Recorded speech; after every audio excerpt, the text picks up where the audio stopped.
Hey guys, কেমন আছো সবাই? আশা করছি সবাই খুব ভালো আছো, আর আমিও খুব ভালো আছি। তো আমি কি দিয়ে শুরু করবো আমি বুঝতে পারছি না, আজকে আমি কি বলে শুরু করব। যাই হোক, তোমাদের সাথে আমার কিছু কথা শেয়ার করার আছে। তার আগে তোমরা একটা ভিডিও দেখে নাও, তারপরে আমি বলছি।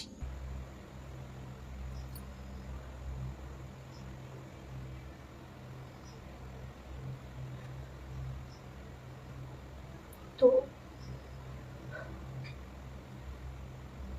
তো গাইস,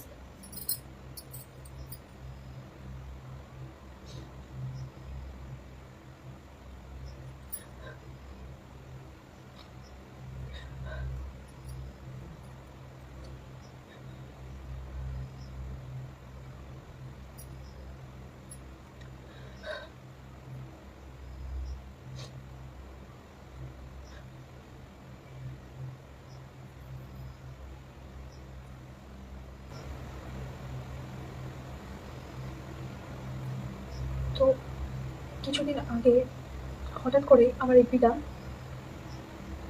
লক হয়ে যায়। তো আমাকে সেখানে অ্যাপ্লাই করতে বলে, আমি অ্যাপ্লাই করলাম। করার পর আমার আইডেন্টি ভেরিফিকেশন করলো। দেন আবারও সেম লক দেখায়। তো তারপরে আমার ইমেল চাইলো, আমি দিলাম। তো তারপর আমার সেলফিটা স্ক্যান করলো, একটা ভিডিও রেকর্ড করলো। করার পর আমার কাছে 48 ঘন্টা সময় চায়।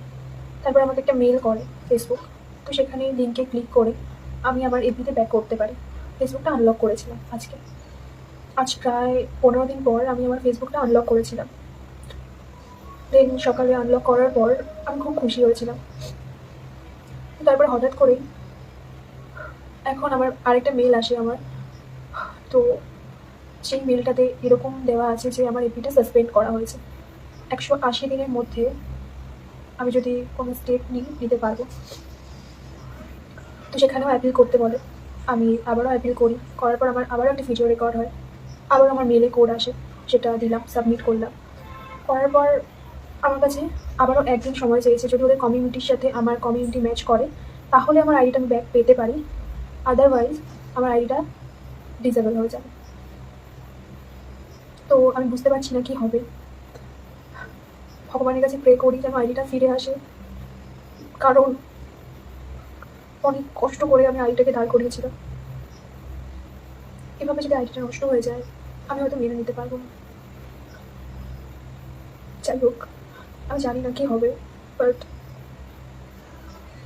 তোমরা আমাকে সাপোর্ট করো। কিছু ভালো লাগছে না আমার আর। আমার সাথে কেন এরকম হয়?